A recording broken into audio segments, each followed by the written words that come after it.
मित्रों, 2020 में इंडिया और चाइना के दरमियान एक बड़ा क्लैश हुआ था और उस क्लैश के अंदर बहुत सारे इंडियन फौजी मारे गए थे। अब इस क्लैश के बाद इंडियन मीडिया में तरह तरह की खबरें आपको सुनने को मिली। हमारे वीर जवान गए, हमारे वीर जवानों ने ठुकाई लगाई, हमारे वीर जवानों ने टांगे तोड़ी, हाथ तोड़े, बाजू तोड़े चाइनीज के, उनको पीछे धकेला, उनको मारा पीटा, सब कुछ किया। लेकिन यहाँ ब्रॉडर व्यू के अंदर 3 साल पहले पूरी स्टोरी आपको बता दी थी कि असल में हुआ क्या है वहां पे। और कल चाइना ने एक नया वीडियो ऐसा रिलीज किया है जिसमें उस तमाम स्टोरी का, वो जो मैंने स्टोरी यहां पर शेयर की थी, उसका एक एक लफ्ज उस वीडियो ने सच साबित कर दिया। आज के एपिसोड में आपको वो वीडियो दिखाऊंगा जो कि चाइना ने रिलीज की हुई है, और उसके साथ ही ये भी बताऊंगा कि मैंने जो स्टोरी बताई थी उसमें और इस वीडियो में क्या सिमिलरिटीज है। मैंने आपको बताया था कि असल में हुआ ये था, वहां पर साइट पे, वहां पर जो मुकाबला हुआ था जहां पे, उस एरिया के बारे में आपको पहले तो टेरेन के हवाले से मैंने आपको बताया कि उस टेरेन में असल में एक पहाड़ था। उस पहाड़ के पास झील बह रही थी। मेरे जो सबसे पुराने व्यूअर्स हैं, मैं उनसे रिक्वेस्ट करूंगा, अगर आपको वो मेरा एपिसोड याद हो तो प्लीज़ कमेंट सेक्शन में ज़रूर लिखिएगा। टाइम की किल्लत की वजह से मैं यहाँ पर पुराने जो क्लिप्स हैं वो नहीं ऐड करना चाहता, तो आप ज़रूर कमेंट सेक्शन के अंदर बताइएगा अगर आपको वो चीज़ याद हो तो मैंने आपको बताया था कि वहाँ एक टेरेन इस तरह की थी कि पहाड़ था और पहाड़ के नीचे एक झील है, झील या दरिया समझ लें, वो वहाँ से क्रॉस कर रहा होता है। अब आप इसी चाइनीज वीडियो की ये स्क्रीनशॉट देख लीजिए, इसमें क्लियरली आपको पहाड़ और झील नजर आ रहा है। ये चाइना ने कल रिलीज किया है, वीडियो भी दिखाऊंगा आपको आज, लेकिन आपको क्लियरली नजर आ रहा है इसमें पहाड़ भी है और साथ में झील भी है। और इसी झील के लिए मैंने आपको कहा था कि जो इंडिया के फौजी हैं जान बचाने के लिए, क्योंकि वहां से मार्शल आर्ट्स वाले कमांडोज आ गए थे चाइना के, तो ये जान बचाने के लिए पहाड़ के ऊपर चढ़ गए थे। पहले शुरुआत यूं हुई थी कि दोनों के दरमियान ये मामला तय हुआ था। चाइनीज आगे आ गए थे और चाइनीज ने वहां उस इलाके के ऊपर, जिसको इंडिया पहले पेट्रोलिंग जहां पर कर रहा होता था, तो वहां पर चाइनीज ने एक कैंप लगाई हुई थी और उस कैंप में फिर वो वापस चले गए थे। सिर्फ 2-3 अपने फौजी रख के चले गए थे, सिर्फ 2-4 फौजी थे। तो इंडिया के जो फौजी थे, कर्नल संतोष और दीगर, इन्होंने सोचा कि ये 2-4 फौजी ही हैं, सिर्फ इनको खदेड़ के पीछे भगाते हैं और कैंप उखाड़ देते हैं, दोबारा से अपने इलाका वापस लेते हैं।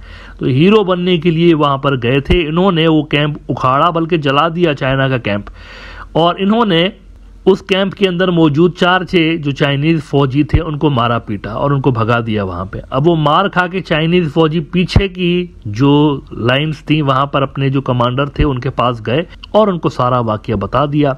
तो उस फौजी ने, उस कमांडर ने क्या किया कि अपने फौजी लेकर गया आगे के मोर्चों पे, और वहां पे जहां ये इंडिया के फौजियों ने दोबारा से कैंप शैम्प लगाना शुरू की थी, वहां पर इनकी मुठभेड़ हुई थी।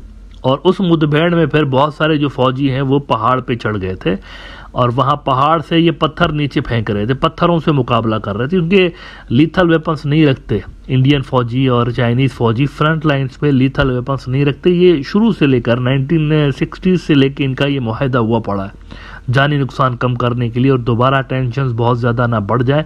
दोनों ने एग्री किया था कि लीथल वेपन्स नहीं रखेंगे। तो पत्थर वो पहाड़ से ऊपर फेंक रहे थे। तो ये जरा पिक्चर देखिए उसी वीडियो की जो कल रिलीज हुआ है, आपको पत्थर नजर आ रहा है, ये इंडियन फौजी फेंक रहे हैं नीचे की तरफ। तो इन्होंने फिर पहाड़ पर भी जाकर तो चाइनीज ने इनसे मुकाबला किया। इनके जो मार्शल आर्ट्स के माहिरीन थे, फौजी थे इनके जो, उन्होंने वहां पर मुकाबला किया। तो इंडिया के फौजी पहाड़ों से जंप लगा लगा के उस दरिया में गिर रहे थे जान बचाने के लिए। ये जरा वीडियो का वो हिस्सा देखिए जिसमें आप साफ तौर पर देख सकते हैं इंडिया का फौजी पहाड़ के ऊपर से जंप लगा के नीचे गिर रहा है, इस कोशिश में कि मैं जरा किसी तरह से पहुंच सकूं दरिया के ऊपर ताकि मेरी जान बच सके।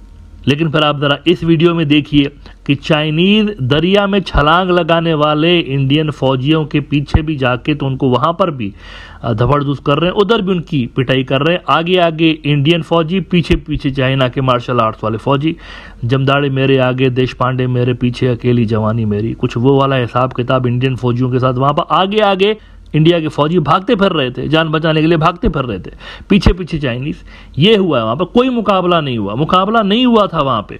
2-4 पत्थर इन्होंने फेंकने की कोशिश की, लेकिन चाइनीज वहां पर क्योंकि बहुत ज्यादा थे, और अगर आप ये पिक्चर देखें हाथों में डंडे तो हैं ही, लेकिन ये जो उनकी बॉडी पे आप चीज़ें देख रहे हैं ना पहनी हुई हैं इन्होंने, इसमें मार्शल आर्ट्स के इक्विपमेंट्स हैं, इसमें दीगर भी जो मार्शल आर्ट्स के औजार होते हैं वो भी इसमें पड़े हुए हैं और बवक्त ज़रूरत इन्होंने वो भी इस्तेमाल किए हैं। और कीलों वाले डंडे भी थे, कीलों वाले डंडे भी थे, ये भी रिपोर्ट्स आई थी, कीलों वाले डंडे भी थे। तो हरफ ब हरफ वो चीज़ यहाँ पर सच साबित हुई है। कल जो चाइना ने वीडियो रिलीज़ किया है उसके अंदर ये सारी चीज़ें आप देख सकते हैं कि क्या हुआ था, किस तरह से पिटाई हुई थी। मुकाबला कोई नहीं हुआ था, वन साइडेड मुकाबला था, चाइनीज़ ने ठोका था, पिटाई की थी और एज अ रिजल्ट चाइना ने फौजी जो थे इंडिया के वो बंदी बनाकर ले गए थे, गिरफ्तार करके ले गए थे। ये बहुत बड़ी ह्यूमिलिएशन की बात है कि फौजियों को गिरफ्तार करके चाइनीज ले गए थे। और इससे साफ तौर पर आपको ये भी नजर आ रहा है कि एक इलाका इंडिया का गया भी है। ये जो मारधाड़ हो रही है ये उस इलाके पे हो रही है जहाँ पे इंडिया का क्लेम था कि पहले हमारा यहाँ पेट्रोलिंग पॉइंट हुआ करता था, हम यहाँ पर बैठकर तो पहले पेट्रोलिंग करते थे, हमारे फौजी आते जाते थे। ये उस जगह पर लड़ाई हो रही है। लेकिन मोदी ने बाद में क्लीन चिट दे दी, फौरी तौर पर क्लीन चिट दे दी। ये कहा उन्होंने कि कोई नहीं घुसा, ना कोई पोस्ट दुश्मन के कंट्रोल में है, ना कोई हमारे सीमा के भीतर घुसा, ना किसी ने यहाँ पर कुछ भी नहीं हुआ, कुछ भी नहीं हुआ, एवरीथिंग इज फाइन, सब चंगा सी। तो उन्होंने ये कहकर क्लीन चिट दी चाइना को। अंत में ये ज़रा नई वीडियो देखिए जो चाइनीज़ ने रिलीज़ की है इस वाक़े के हवाले से। इसमें एक दूसरी वीडियो का भी हिस्सा उन्होंने ऐड किया हुआ है और उसमें वो दिखा रहे हैं कि किस तरह से मार कुटाई के बाद इंडिया के फौजी एक सरेंडर वाले अंदाज में उनके सामने बैठे।